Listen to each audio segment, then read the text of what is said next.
Yeah. Yeah.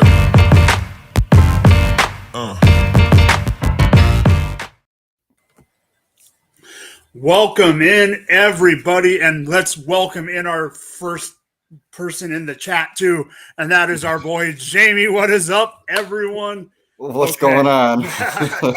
All right, so welcome to the Fantasy Cheat Sheet presented by Going for Two Live on YouTube. Go like and subscribe. Go like on Twitch, everywhere, Facebook, all of it, Twitter.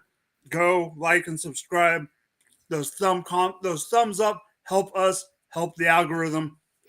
Let's get into the cast and crew like always. Before we get into our topic of the evening, Jordan, what is up, my man? Nothing too much, man. How's it going?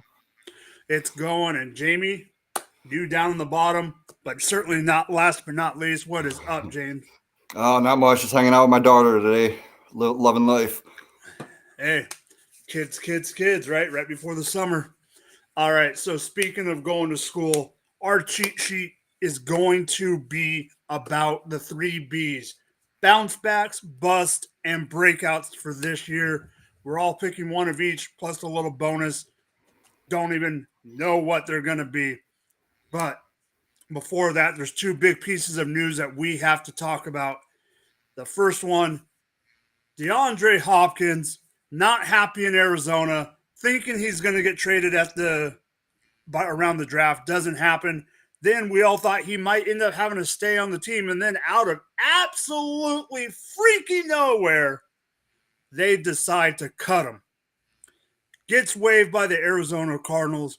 Overall, were you surprised, and what do you think in general, Jordan? I was definitely surprised, but I mean, to a certain extent, because I mean, a lot of times teams will try real hard to trade somebody, and if they don't get what they want, they end up cutting them. I mean, he was making a lot of money, so they just felt like they had to get rid of him. And so at that point, I understand it. I really thought though they could have got a trade for him, but now that just gives other teams, better teams, a chance to get a good player for a discounted price. Yep. Jamie, were you surprised? What do you think in general? Yeah, I'm surprised they didn't try to trade him harder because didn't they lose like $20 million by just straight cutting him? Yeah, the dead cap is like 20. Yeah, so I don't understand the process behind that, but it is what it is. All right, without giving too much away, because we are talking about certain players later on in the show, give me 1 or 2 teams that you really think he could end up with. Jamie, I'm going to start with you. Obviously the number 1, Chiefs, the repeat Super Bowl. You might have to take a little bit less money, but I could see Mahomes possibly taking a slight pay cut just to get him on the team because they do need a alpha receiver. Jordan, same question. Yeah, if not the Chiefs, probably the Bills and Ravens. I would say those 2 teams. Okay, so I'm going to give my quick opinion. We all know who I want him to go to. It's not going to be a surprise. The Chiefs were trying to get him at the draft. They were willing to trade for him. Arizona wanted a little too much. You are right, Jamie. We will have to figure some stuff out money-wise, even if he does take a little bit less. But like you said, someone's going to take a pay cut to bring him in. I also think that could end up being a duel between them and Buffalo, just to try not to. They're going to try not to let the other have him. That's the issue that I think is going to happen with the spending. But the team that I think is the dark horse, besides those 2, is the other team that Jordan brought up. If he goes to Baltimore with Lamar, I mean, that's just, see, you go, okay, they just brought in Zay Flowers, they got Bateman, they have OBJ, and now you're going to add DeAndre. Like, you don't have a lot of A's, but you're going to have an A minus and a lot of B's now, and that's scary.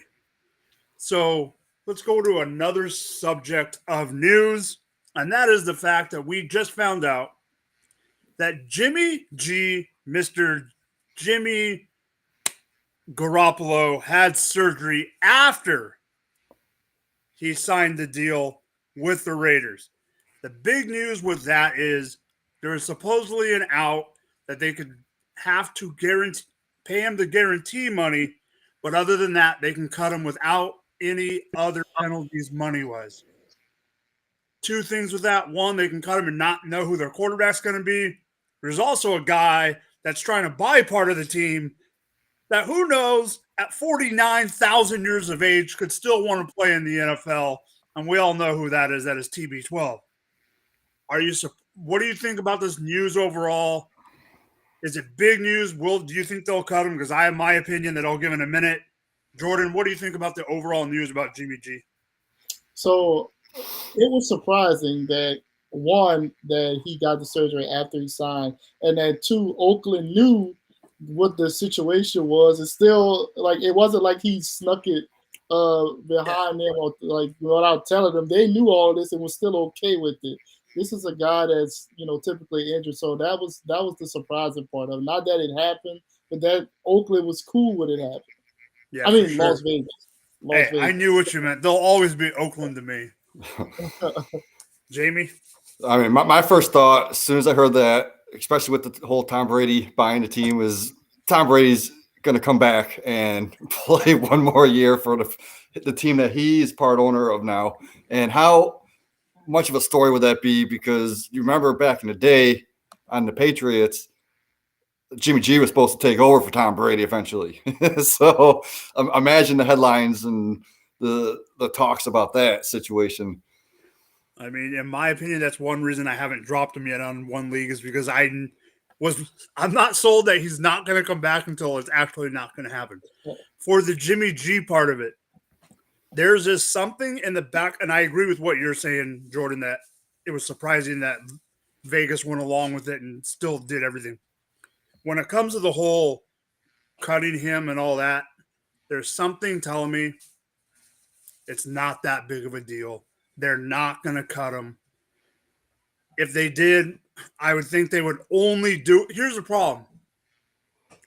They are not a very good team, but are they one of the worst 3 or 4 teams in the league for the Caleb Williams hunt? Probably not. If you get rid of them and Brian Hoyer's your only quarterback, then maybe, who knows? I listened to the footballers today. They brought up Carson Wentz.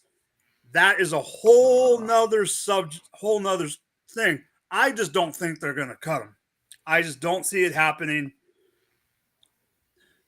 They do have a bad team, but I don't think they're a bottom 3 worst team in the league. That's just how I think. If Brady wants to play, he'll play wherever they let him play. And if he's going to own part of the team, he'll play for them. I don't think that has to do with anything anymore for Tom Brady. But let's get into the main piece of our show if you guys don't have anything else to bring up about the news, because I don't think there's anything else besides that too. Mm-hmm. All right, so let's get into the main piece, the Bouncebacks bust and our breakouts. Let's start it off. Jordan, who is your breakout? I mean, your bounceback. Yeah. So this guy, obviously, he was missing for some time, came back. It was his own doing while he was out. But the guy I have for a bounce back is Deshaun Watson. Not my favorite guy in the world, but as far as fantasy purposes, I can see him getting back to what we were used to when he was in Houston. I mean, last year he played 6 games, had like only 15.1 fantasy points per game, was behind guys like Mike White, Carson Wentz, Garoppolo, Mariota. I don't see that happening. I don't see that happening going into this year. Obviously, they've added more weapons. They drafted Tillman. They traded for Elijah Moore. Amari Cooper's still there. So, they have guys, and Joki's still there. So he has the weapons. He has the run game. I see him building on this, having a full offseason to be able to kind of get back into it. He had some game action last year as a kind of test run to get ready for this season. I think he'll be all systems go. His worst completion percentage of the year this past year. So I see him building on all of that. Not saying he's going to be a top 5 quarterback, but top 10 for sure. I can see him doing that with the weapons that he has.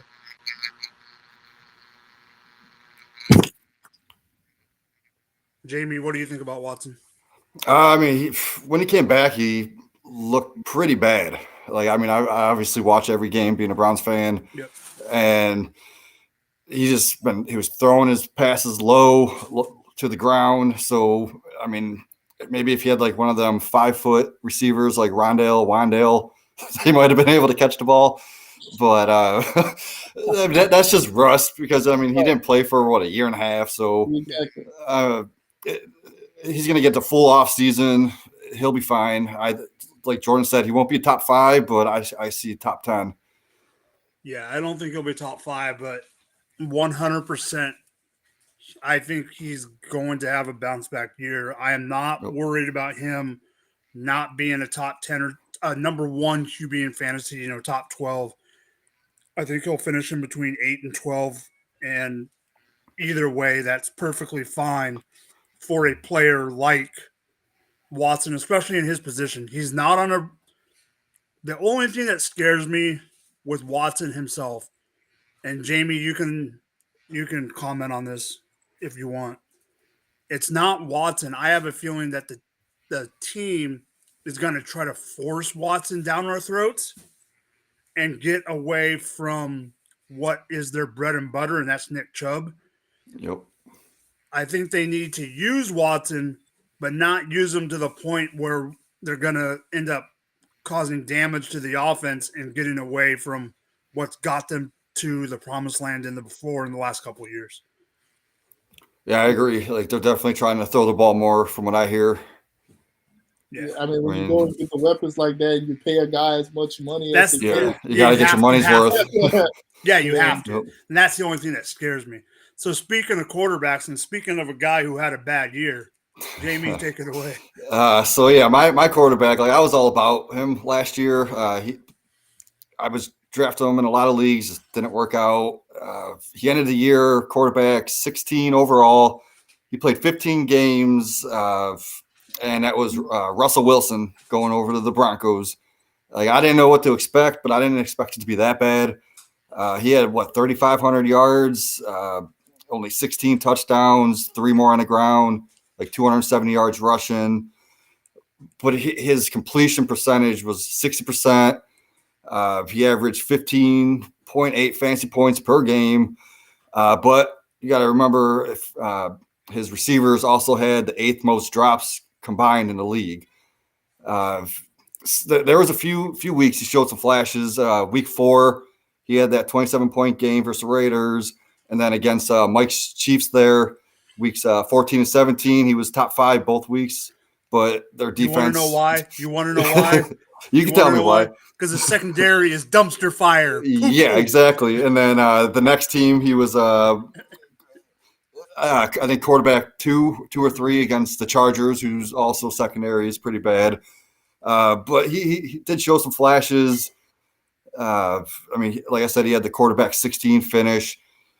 But this year, I have him right around in seasonal leagues about quarterback 9 to 10. So he is in my top 10 going into the season, because I would think Judy's going to take another step forward. Tim Patrick's going to be back for the whole season. He missed all last year. They drafted another talented receiver early in the draft, and they brought over Troutman from the Saints, which may not seem like a lot, but, I mean, Sean Payton is bringing in guys that he's familiar with. And then one thing I noticed is that Sean Payton's quarterback all those years, we know who it is, Mr. Drew Brees, was consistently top 5 almost every year. And who is Russell Wilson's best comparable player on Player Profiler? Mr. Drew Brees. You love that comparable, I swear. Yeah. No, I just thought that was pretty interesting. But if anybody can do it, Sean Payton has the ability to definitely bring out the best in his quarterbacks, and just use them in different ways just to get them up there. And that's why I have him top 10, just pretty much because of Sean Payton going over there. But yeah, I've seen him drafted at quarterback 15 to 18 off the board, and that's like 12th round or later, even in like the 15th round I seen him go. So if you want do that late round strategy, I mean, you can pair Wilson with another late round guy like Geno or Tua or even Anthony Richardson for the upside, and just play the matchups both each week and see how that goes. But what are you guys doing with Wilson? How do you see him going this year? Go ahead, Drew. So to your point, he couldn't really be much worse than this past year. And Sean Payton, when I saw what Sean Payton was doing with Jameis in those first couple of games of the season when he went to the Saints, I was like, if he could work that type of magic, I definitely have confidence he could do that with Russell Wilson as well. I think top 10, I don't know if I have him that high, maybe 12 ish. But I do think he'll be much better. The defenses in the division that they play in aren't that great outside of the Chargers, who are supposed to have a good defense, but sometimes it never lives up to it. But yeah, I definitely think with Judy taking a step forward, Sutton's still there, Marvin Mims there. They have Trautman, like they have the weapons. I see a new offense, Sean Payton doing what he can do with them. He's going to be a lot better. He showed the flashes, like you mentioned. The Chiefs is like he just balled out against the Chiefs those 2 games, but that was kind of building, I guess. Sean Payton could help him get back to close to where he was in Seattle. All right. What he needs to do is stop going to golf courses and flipping golf carts, okay? Because he doesn't need to get hurt. Okay, speaking of him on the field, I do think he's going to have a better season. Currently, I just looked. I don't know how. I think it's up to date until, was it today or yesterday? I was looking at Underdog's ADP on 4for4, and he is going at QB 18 right now. I do think that is too low. I think he's going to outperform that. But for my time, I want to bring up these 2 comments. This is to your discussion, Jamie. Wow, Wilson will be top 10. What about Watson? Will Wilson be below Cousins, Goff, and Geno? I think they're all going to be bunched up in that 10 to 15 range. I think that's what Jordan was kind of alluding to. I don't think he's going to be top 10, but in that range, I think he can do it. Real quick, just quick answer for both of you. For this year and this year only, Danny Dimes or Wilson? Wilson. Yeah, I'm going Wilson. Wilson. I think Danny Dimes is going to have a decent year, but if everything gets back into everything, I think Danny Dimes or Wilson could have a better year. What is up, Kyle? We appreciate you every freaking week. Kyle, my man, even though you're a Packers fan, sorry, Jordan. Yeah, and NBA Rigged also says Wilson ranked 16th last year. Now, thing is, last year was a bad year. The reason we brought him up is we're considering these guys as bounce backs. So my bounce back player happens to be the cover boy of our thumbnail this week for the show, and that is Deontay freaking Dropson Johnson. Okay. I had to say his nickname for me because I made fun of him, but I am jumping off that bandwagon in the sense of I think he is going to have a bounce back year. Last year, he was the 29th ranked wide receiver. Another couple things I want to bring up. He averaged 10.8 points per game. That is not very good because he played every game, so it's not like he had missing games like Cooper Kupp was like number 21, but in game points per game was number 1 or number 2. Oh, he was 1, yeah. Yeah, I couldn't remember if it was 1 or 2. So Johnson last year, 86 receptions on 147 freaking targets. 6th in targets in the league. The 2 years prior, he finished as wide receiver 18 and wide receiver 8, respectively. The biggest thing that he didn't have going for him was the fact that he did not have Ben Roethlisberger and he had Kenny Pickett, the rookie, last year. My biggest thing is I do think Kenny Pickett is going to come back. I'm not saying Kenny Pickett's going to be a top 10, top 12 quarterback. That's not what I'm saying. I'm saying he's going to progress from being a rookie and be able to do some stuff that he wasn't able to do last year. I also think defenses are going to focus on other guys on that team. That's going to help him out a little bit as well. They did bring in Allen Robinson from the Rams. I'll be 100% honest with you guys. I don't care. Same. I really don't give a squat. I would almost rather have Calvin Austin than Allen Robinson. But the biggest thing that he did not have last year, and I think you guys both know where I'm going with this, 0 freaking touchdowns. Yep. 0. There is no way, no beep, beep, beep, beep, beep, beep way that he is going to have 0 touchdowns this season. If he had 5 touchdowns last year, he would have been ranked right at 20. He would have been tied for number 20 with 5 touchdowns. I'm not saying he's going to have 8, 9, whatever. I see him having more catches than he did last year, which is also going to have him more yardage, which will bring up his numbers. And even if he gets a few more, if he gets a couple, let's say he gets 4 to 6 touchdowns, with Pickens with Pickens and with Pat Freiermuth, Najee running the ball, Jalen Warren's going to have some play in the game.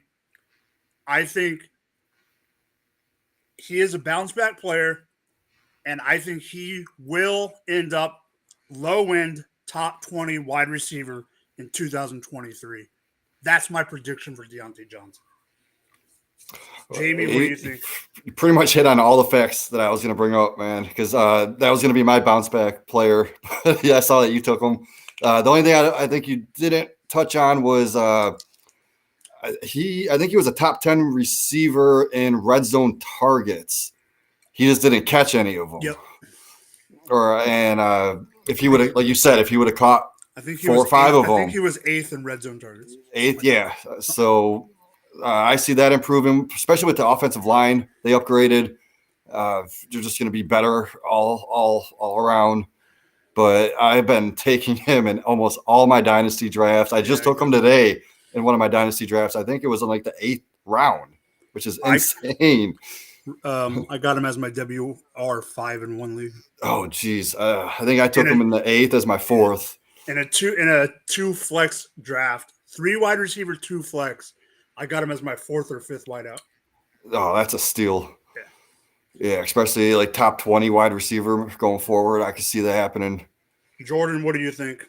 Yeah, I wasn't I'm not a fan of many of the guys in the Steelers offense, but after listening to this and like you mentioned, anytime a guy gets 147 targets with 0 touchdowns, I mean, better days are coming. So he's got to have positive regression somewhere. Exactly. So all he has to do is stay healthy, and the touchdowns are coming. At that point, he's a good value. People are off of him right now because of how he burned a couple owners last year. So he's providing good value. He's expected to bounce back. I like the call.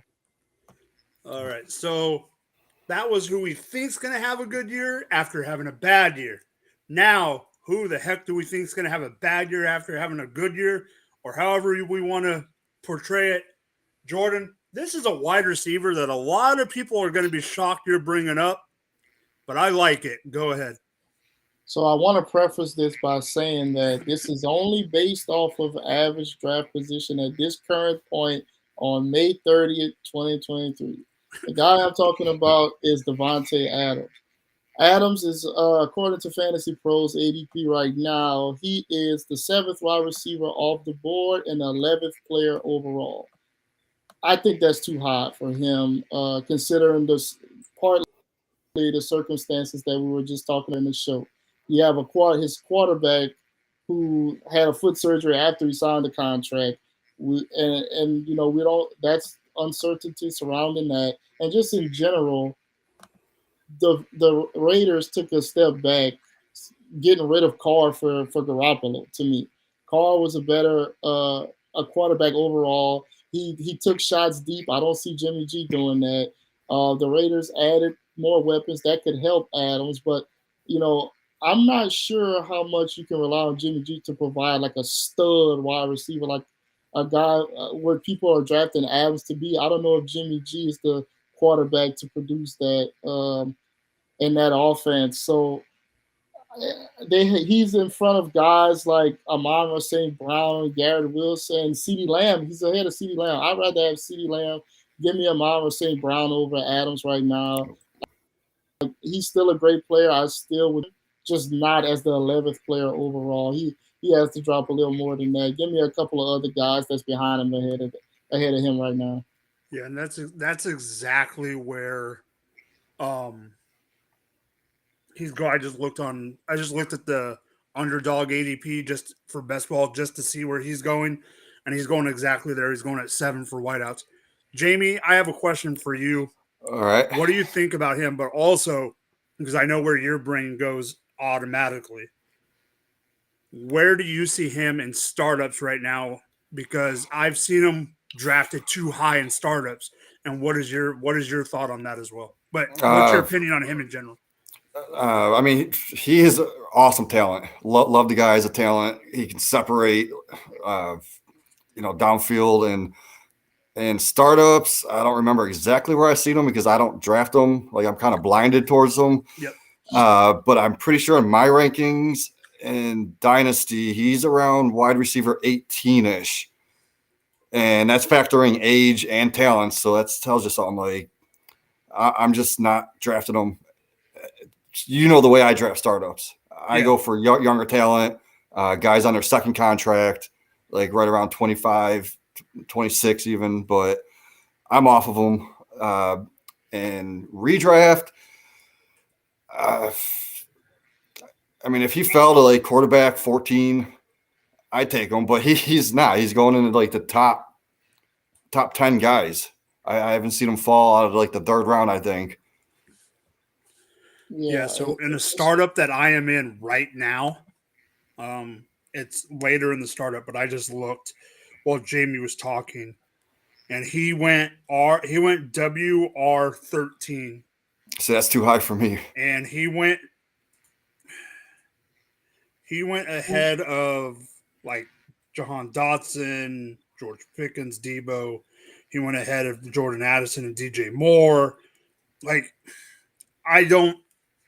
I'm more in line with you, Jamie, for dynasty purposes. For redraft, I think I would take him probably. I haven't like come up with actual like right now. I haven't really figured out like actual rankings for redraft. My brain's still in rookie draft mode. Yeah. But I'm looking probably around WR10 to like 12, not WR7 right. like Jordan's talking about, and that's why I think Jordan brought him up, and I am perfectly okay with that. So Kyle says Debo was WR2 1 year with Jimmy. Yeah, but you got to remember Debo also has that rushing upside. Yeah, and there was a lot of gimmicks, and that was Kyle Shanahan. Kyle Shanahan. Don't disrespect Kyle Shanahan by comparing him to Josh McDaniels. And then Kyle says, I assume Pickett will improve upon his 1.4 TD rate, but how much is the question? I understand. Kyle, I completely understand the thought behind that. I am a little worried Pickett, but I'm hoping, please have him get a better year. So let me bring this up real quick because I got rid of it so I could help Jordan out with the ADP. So my no, not mine. Well, why am I having a bad day? Jamie, who's yours? Take it away. It's a wide receiver. Yeah. So this is another uber talented guy, but there's reasons that I am off of him, and that's Mike Evans. He's on my do not draft list and dynasty and redraft, And the reason why I believe the Bucs offense is going to take a huge step back since the retirement of the GOAT. There's going to be shorter drives, less time of possessions. They're not going to have all those red zone opportunities. Like last year, Mike Evans ended up as wide receiver 17 with Tom Brady. But it was a rough road getting there. Like if we didn't know which weeks to play him, like there was 2 weeks he smashed with like a 30-point game. And then obviously that last game of the year with the 48 points won me a championship in a best ball. But I think, okay, so Evans was 7th in air yards, 12th in receiving yards, and 21st in receptions. Now here's the problem. Baker Mayfield is quarterback 28 in deep ball attempts, 28th in air yards, and 29th in passing yards. So to me, that seems like it's just like counteractive to each other. Yeah, counterintuitive. Like, yeah, and it's kind of like if Trump married Hillary, like that wouldn't work. Or if you wanted to make a peanut butter and cheese sandwich, like there's better ways to go. Like those just don't mesh. But yeah, I'm off of him. Even going right now, he is going at a deal around, I think, wide receiver 30, 36, somewhere between there. But I'm just not touching him, even in best ball. As long as Baker's the quarterback, I'm not touching him. But there is a chance Trask can take over at some point because they do have an early bye. And if they decide to go Trask, then I'm going to regret not taking Evans because I think Trask with his arm can actually like mesh with the skills that Evan has. So I don't know. What are you guys doing with Evans? Jordan? I'm not touching him at all. And whenever Kyle's right, like he's gonna have to rely on touchdowns in an offense that won't score that many touchdowns. And Baker only throws 6.5 yards on average downfield. So exactly. And so when Tom Brady retired, I remember we came and we talked about the stock down guys, and the Bucs receivers as a whole, I feel like are gonna be down, but Evans particularly because he has to rely on touchdowns so much. Baker isn't a prolific touchdown thrower, so he's going to struggle with that. He has reached 1,000 yards every year of his career so far. I mean, it's possible he could do that again, but he had 6 touchdowns last year. I could see him probably getting close to that again this year. That's not great, but I mean, if he has 1,000 yards with 6 touchdowns, I mean, he'll be a serviceable fantasy receiver. But I don't want to draft him if I don't have to. Yeah, the problem with the touchdowns though is he doesn't the yards after the catch. It's pretty low. I think it was like 48, something like that. And I just don't see Baker accuracy. Like I looked up Baker's accuracy. And it was way low, like bottom half of the league. So I just don't see it happening unless they're like 6.5 yards away from the end zone, which I don't see that happening very often. All right. You ready for my take? Yep. Stay away from Michael Evans. Yes. Thank you. I agree with almost everything you said, Jamie. And you know when I say almost everything that's going to be brought up. So it's going to be brought up in just a second. But the thing I want to add to it is because no one's really talking about him on the show tonight, so I'll just bring it up real quick. The only wide receiver I want on this team that's a veteran, because of the fact of what you said about Baker throwing it short, is Chris Godwin. Yes, sir. Same here. But that's for another discussion.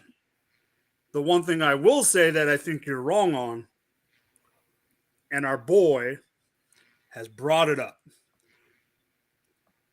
I don't want anybody on that team if Kyle Trask is the freaking quarterback. Okay? I'm not saying Baker is no Joe Montana. I'm not saying Baker is TB12. I'm just saying that Kyle Trask is dumpster fire. Yeah, but he does have that strong arm, and Evans can pretty much grab up anything you throw up to him. But he's still got to be accurate enough. I don't even think he can get it in freaking Evans' radius. Honestly, I've never seen Trask play, so I just know he has that I strong watched arm. him at Florida. I mean, the only reason he got drafted is he had some guy named Kyle frickin' Pitts. If it wasn't for that, he wouldn't have even frickin' got drafted. All right, so for my bounce back, my bust. God damn, I am blowing it today. Okay, so for my bust player, it's kind of another player like, okay,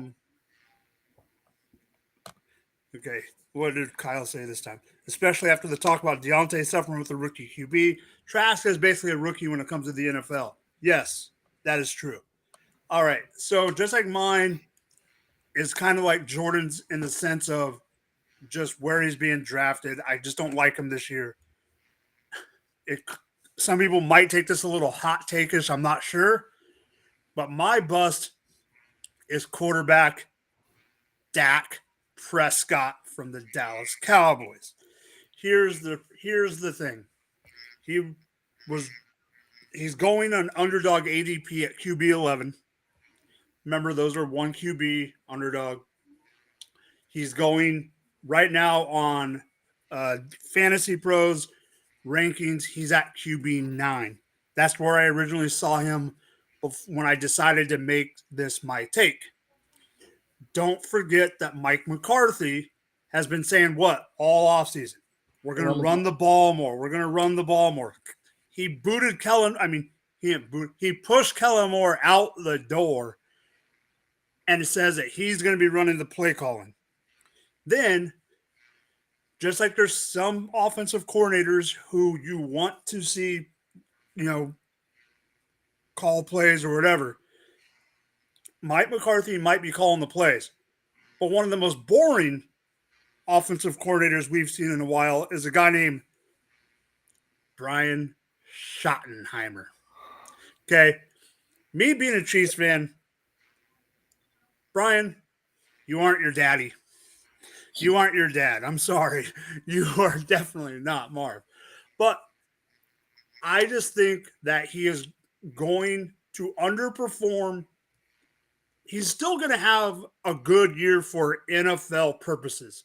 He's still going to produce for the Cowboys. I just don't think he's going to produce a top 10. I don't think he's going to produce as a QB1 in fantasy football. I think he's going to be outside the top 12. Part of the reason I wanted to bring this up again, when NBA Rig brought up the fact of how can Wilson be a top 10, he brought up Dimes and he brought some other guys that were right in that hunt. I think there's going to be a lot of quarterbacks, including Goff and all those guys, that are right in that 8 to 12 bubble someone's going to get pushed out. And I think one of the guys that's going to get pushed out of that 12, maybe to around 15, is going to be Dak Prescott. Last year, he did average, he was like ninth. He was ninth in average points per game, even though with the games, he finished 20th overall with all the games that he missed with the hand injury in the Tampa game. But overall average points per game, he finished ninth. I see that dropping because of what the Cowboys want to do.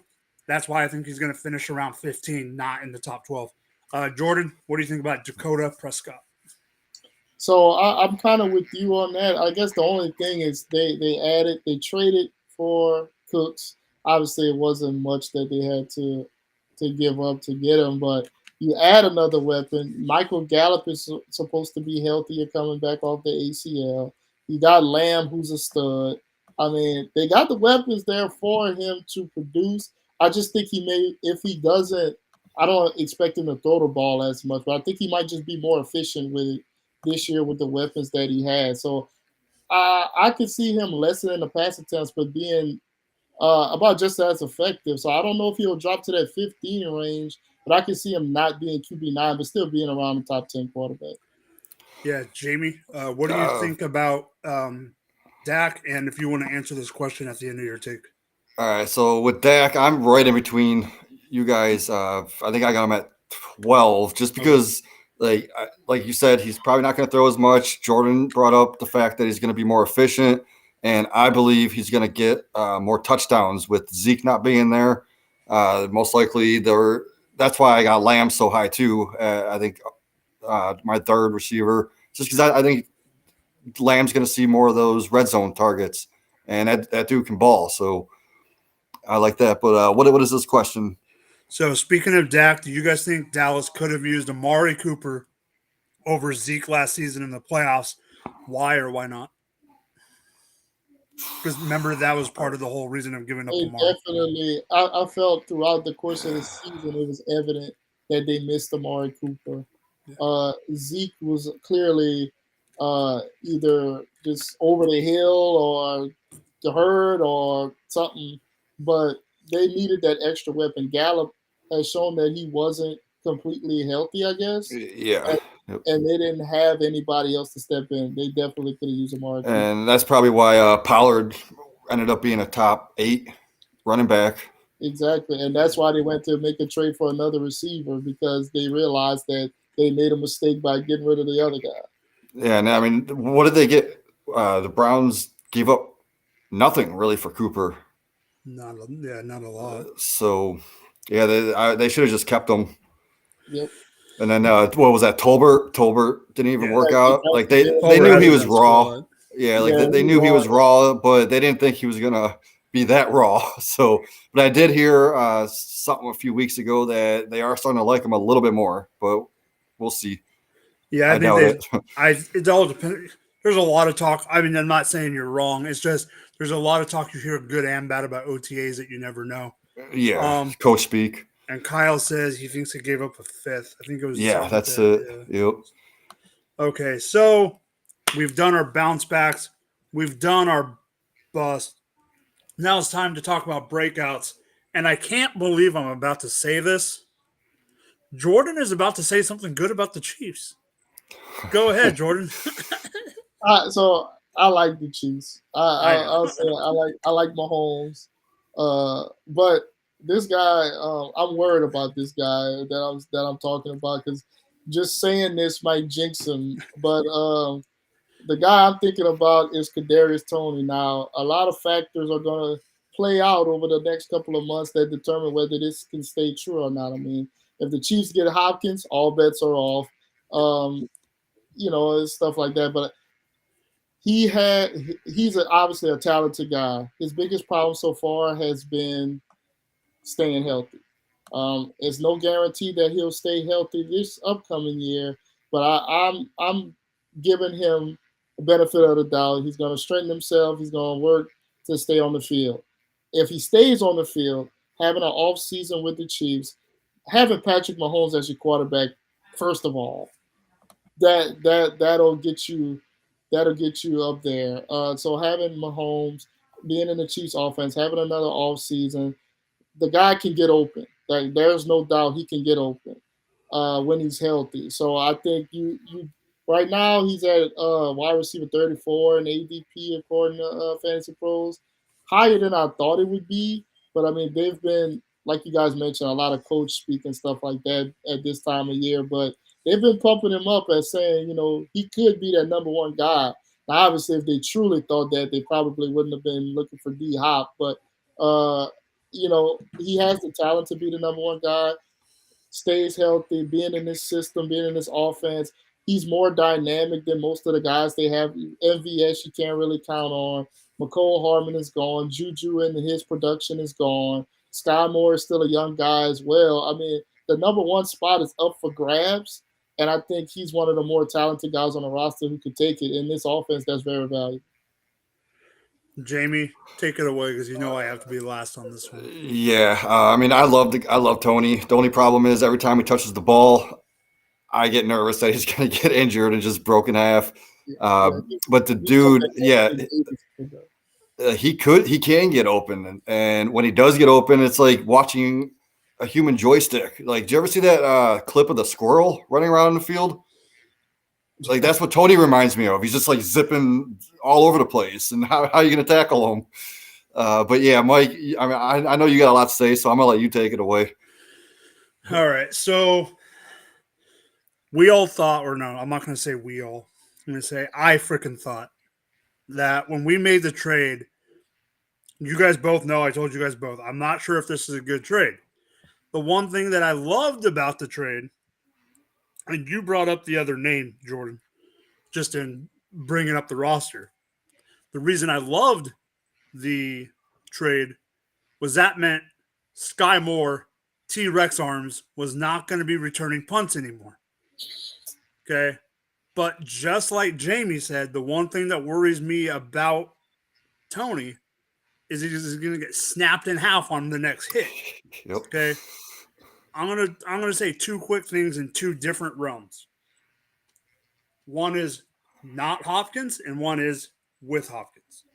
Without Hopkins, I think that he is going to have the ability to be a breakout because people are still going to focus on TK.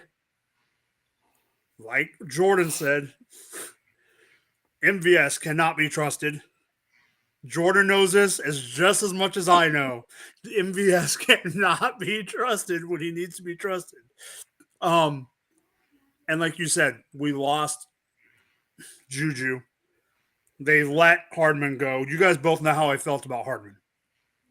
Okay, so I do think he could end up being the number one wide receiver on that team if they do not go and get DeAndre Hopkins. Here's what I am afraid of if we get DeAndre.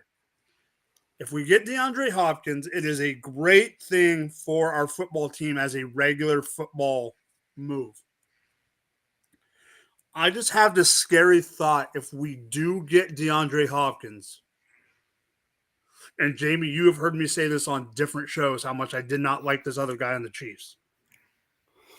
I just have a feeling that if they get DeAndre Hopkins, they're going to turn Kadarius Toney into freaking McCall Hardman with all the gadget stuff. Yep. And if they do with all that gadget stuff, because they used him a little bit gadgety last year, but that was because of the personnel we have. Now we lost Juju. Now we don't have Hardman, who was the gadgety guy on top of it. If we get him, I'm afraid it's going to happen. Because the one person we haven't brought up in this Chiefs passing game, we can't forget about Rashee Rice.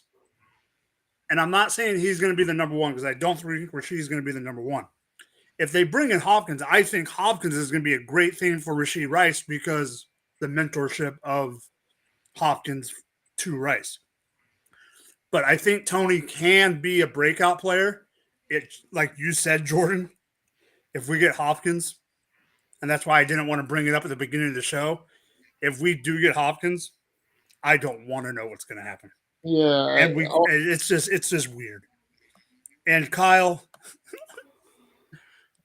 yes, only trust MVS during the AFC and NFC championship games, just like you can only trust Sammy Watkins in week 1. I mean, there's goods and bads about everybody. All right, so Jamie. Yes, sir. Are you bringing it up? Are you bringing it up because it's your team or not? Well, Let's go, buddy. Like we talked about Watson earlier, so it wouldn't be a show without me bringing up a Browns player myself, right? Yep, let's go. So my breakout is going to be none other than newly acquired Elijah Moore. I love Elijah Moore's talent. Like he's finally getting a shot this year on the Browns. He's going to be the wide receiver 2 in that offense. He's going to be playing in the slot most of the time with the 3 wide receiver sets. And then I can see him playing on the other side of Cooper when they're doing the 2 wide receiver sets. He'll probably be the 3rd most targeted, maybe behind Njoku. But I mean, he has the talent. He has the skills to be fantasy relevant, like week to week. You got to remember Peoples-Jones had fantasy relevant weeks last year, and I believe Elijah Moore is way more talented than Peoples-Jones. And then if you remember in 2021, he was drafted by the Jets with the 2nd pick of the 2nd round. It was pretty early. I forgot exactly which wide receiver he was off the board as. What is it, like the 5th or 6th? But anyway, and we only gave up the 2nd rounder to acquire him. So I thought that was a steal right there. He's shown flashes in his rookie season where he had multiple top 10 finishes. I believe he was wide receiver. I think he was wide receiver 1 1 week with like 28 points. I want to say then he had another game with 29 points and another game with 20 points. He ended his rookie season as wide receiver 50 in his rookie year, but then the Jets decided not to use him, and he was wide receiver 86 last year. Right now in the drafts, he's being drafted as wide receiver 50. I believe his ADP is 48 to 50. So, I mean, you could throw him, like, you get him as your fifth receiver and feel comfortable playing him in your flex every week, even in bye weeks, or if you get injuries, you could play him as your wide receiver 3. I mean, going that late at wide receiver 50, he's definitely got room to go up, especially in the Browns offense, which we said earlier that they are going to be passing more. I feel comfortable drafting him all the time. Like, Tony is one of my targets, and then once Tony goes off the board and I comes back around and I see Elijah Moore, I'm grabbing Elijah Moore there every time. Okay, so yes, Jamie's team is the Browns, unfortunately for him, because he doesn't get to cheer very often. Nope. Jordan, while you're giving your take, I'm going to bring this question up, and then we will discuss this after your take. So, what do you think about Elijah Moore? Oh yeah, I'm in on Elijah Moore. Obviously, I'm in on Watson. I think this is a collection of the best weapons he's ever had. And Elijah Moore is one of the more talented pass catchers on the roster. So I like him being as late as he is, the potential that he has. Obviously, he had a pedigree with the Jets drafted him. So, I think Watson should be able to use him. And so, yeah, I like Elijah Moore a lot. All right, so for redraft boys, will you guys draft Kadarius Toney over Burks, Pickens, and Christian Watson? No. I'm not a Christian Watson fan, but I'm pretty sure I would draft Watson over Tony. I'm pretty sure Watson's going in the top 25. Yeah, I would take Watson, probably Pickens too, but I would take Kadarius over Burke. Okay, so the reason I would take Christian Watson over Kadarius Toney is even though Kadarius Toney has the ability to be a breakout player, I think Christian Watson is going to have the volume comparatively to Kadarius in the sense of the Chiefs. Even last year, even with they spread it. I mean, we all know they spread the ball out a lot, and that's one of the reasons Jordan is a little bit afraid of Kadarius Toney is how they can spread the ball. Jordan's a Green Bay fan. Jordan will admit they don't have a lot of people right now to throw the ball to that have experience. And Watson had a good rookie season, so I think he is going to be a main target for Jordan Love. George Pickens, I would probably still draft above Kadarius Toney, even though I like the Deontay. I honestly can, as a fan analyst, I don't know if I can give you a straight answer, and I don't want to give you a BS answer about Treylon Brooks right now. I don't know where to go with that. And to answer the question real quick about MVS being trusted, yeah, he did good late in the playoffs, but I want more consistency out of guys that we bring in for decent money and guys that you bring in off the streets. But I completely understand your point about him doing good in the playoffs. Real quick, I'm looking at my underdog ranks for best ball. I actually have Tony and Burks back to back. Pickens 4 spots below him. But I want to bring up this one guy that I have right around him is Johan. Jordan Addison as the number 2 in the Vikings offense. I actually have him above 1 spot above JSN just for this year. Oh, but they're all right around, like jumbled up. So in best ball, I like Tony the best. Yeah. because of that upside in the weekly. But if I was in an actual redraft, I think I might take Burks over Tony just because of the injury. And I completely understand that. I completely understand what your you know what I'm saying. I completely understand your thought process there. So for my breakout player, he was a rookie last year. He number 2 on his team, wide receiver. Played 12 games because of injury. And that is Jahan Dotson from Penn State. He had, so last year, even with the injury, I mean, his numbers weren't great, don't get me wrong, because of the injury. He played 12 games. He had 61 targets, 35 receptions, 523 yards, 14.9 yards per reception. Okay. Even as a rookie and only playing 12 games, he did have 7 touchdowns. Okay. He had, and that's where I am leaning. I'm not saying he's going to get as many touchdowns. I get that. He had 8 red zone targets, 6 catches. 5 of those were for touchdowns.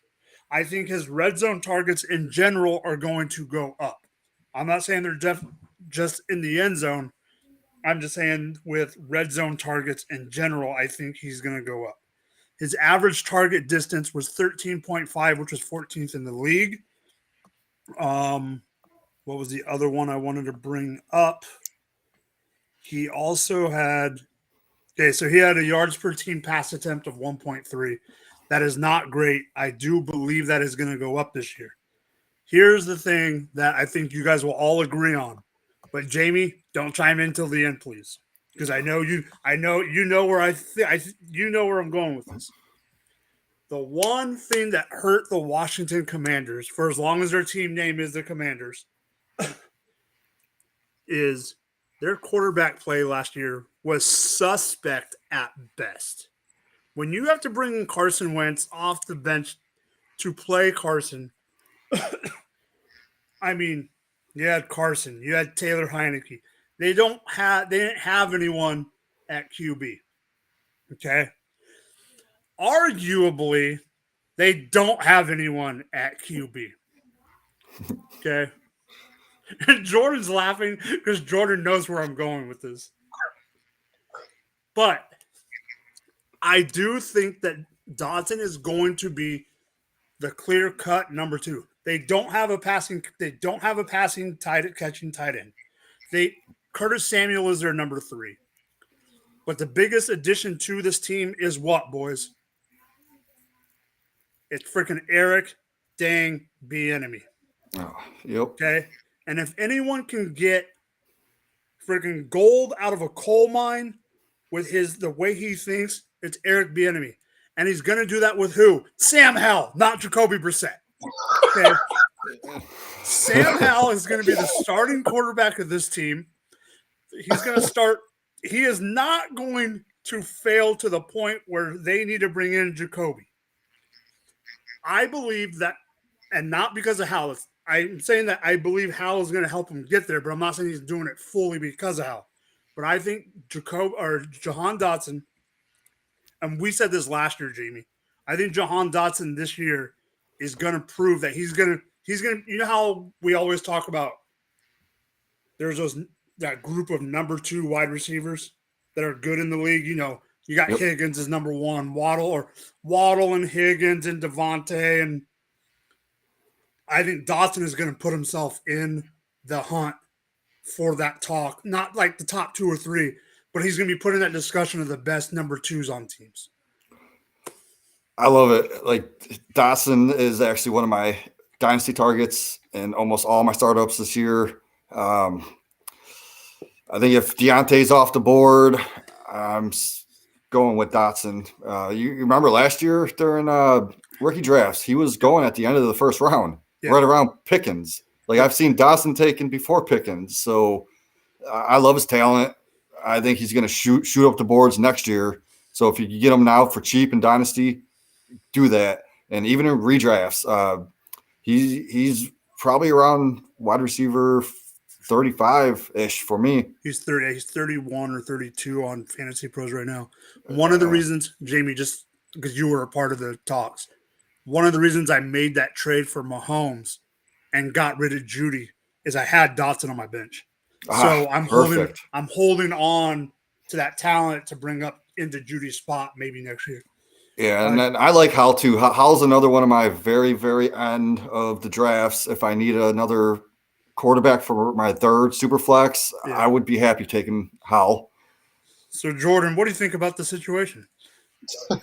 So because he was brought up, I'm not gonna make a joke about the legend of the show. But Yeah. I ended up getting Dodson in the Dodson trade, Jamie. I had to consult you for earlier in the off season.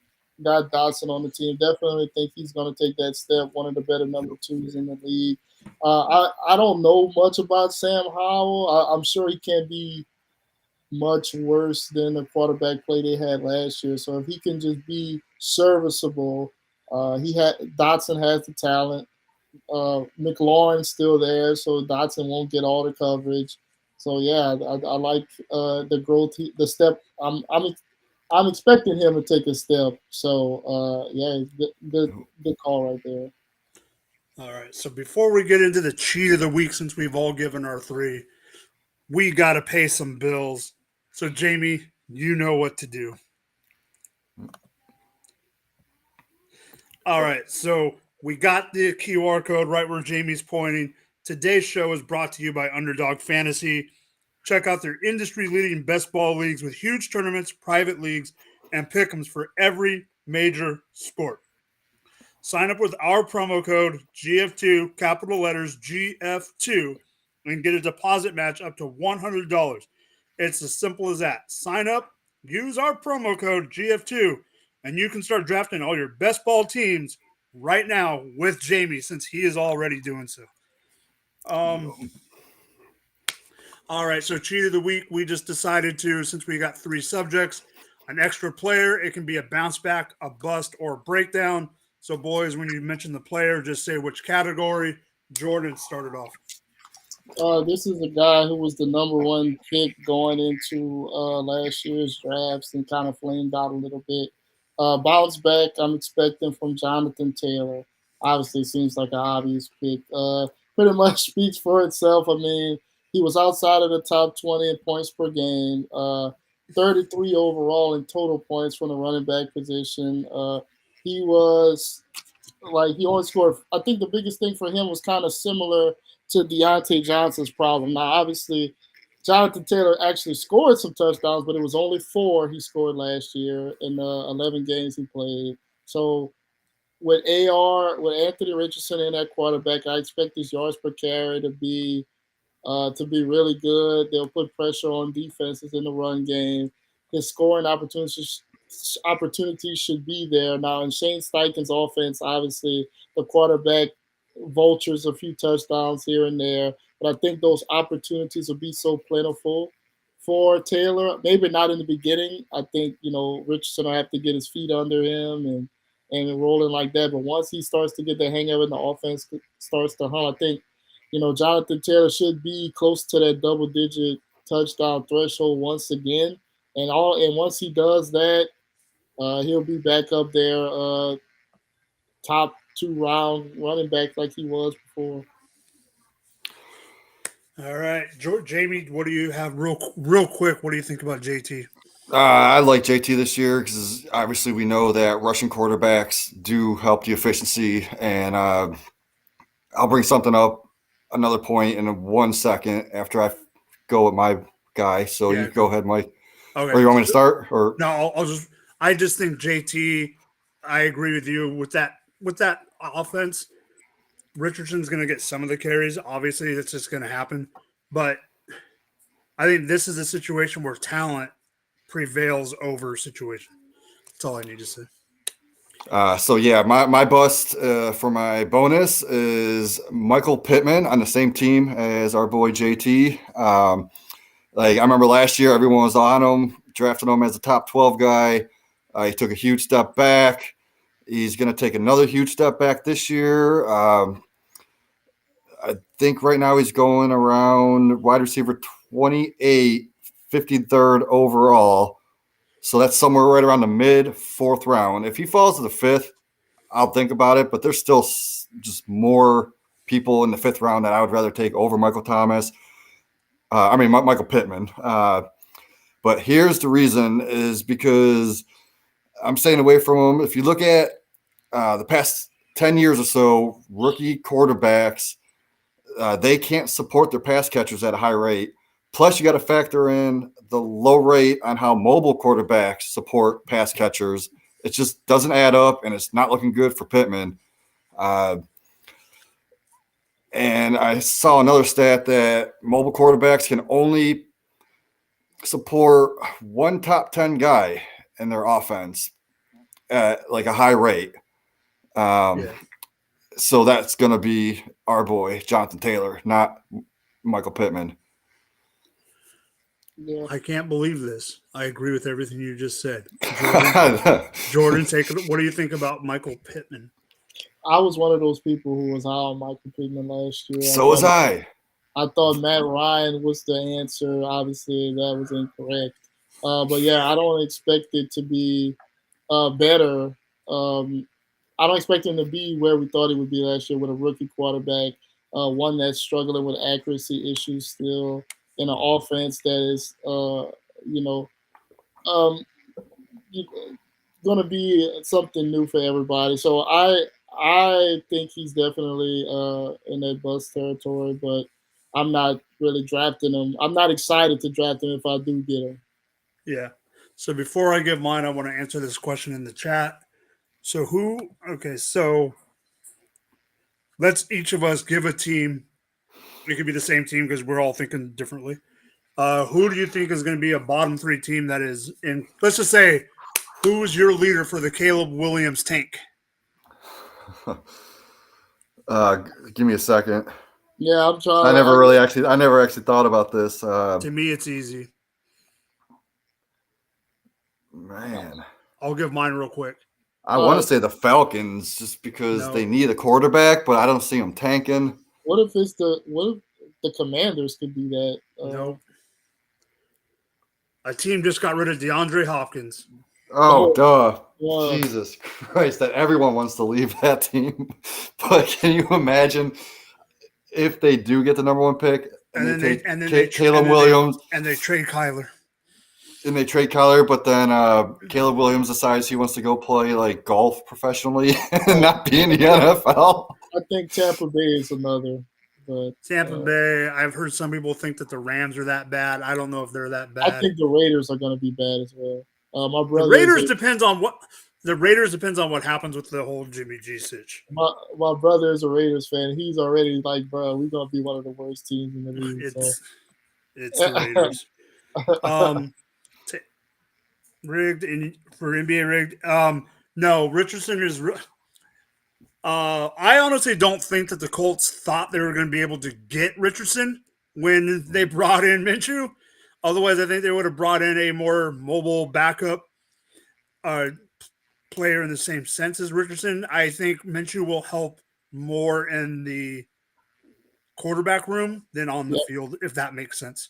Because he knows the offense already. He knows that's the thing with Minshew is Minshew already played in this offense last season. He won't be able to do the same things, but he'll be able to help in the quarterback room. So for my last one, it's kind of like Jordan's first bounce back player. One way to have a bounce back season is if you never had a season. Right? If you haven't played in over a year and a half, it's not easy, but it's easier to have a bounce back season. The player that I am talking about in redraft right now on redraft rankings on Fantasy Pros is at 20 at his position. In Dynasty, he is at 37 at his position. Jamie, I know you have your dynasty cap on more than redraft. Personally, even though he's 29 years old or going to be 29 when the season starts, I believe that 37 is too low for this guy. Give me Calvin freaking Ridley. Okay? Calvin Ridley at 37 and 20 ranked in redraft, I think is right spot on. I think he's going to be. I'm writing him up for a bounce back article. I think he's going to finish right around that 20 mark. But 37 in Dynasty, I think it's because of his age, and obviously because we don't know for sure because of all the time that he has missed. But I just think here's a guy. Think about this. In 2020, which was his true breakout year, because in 21 was the year that he took off part of the season for mental health reasons, and then when he got suspended for the whole 22 season. We're talking about a guy that wasn't in the mid 20s in 2020. In 2020, he finished as WR5 in the entire freaking NFL. And I think that we're kind of forgetting that he was that good. Obviously, guys like me and you, Jamie and Jordan, we know how good he was. But I'm saying like the casual fan base of the dynasty or the fantasy community, because we haven't heard his name in a while, is forgetting how good he was. And going to a pass-friendly team, yes, they have Christian Kirk. I think, yeah, they have Ingram. I think Zay Jones is going to take a step back. They don't have Marvin Jones anymore. I just think Ridley could end up right around 18 to 24. And to me, that is a successful bounce back as a fantasy player and as a person coming back from what he has. Jamie?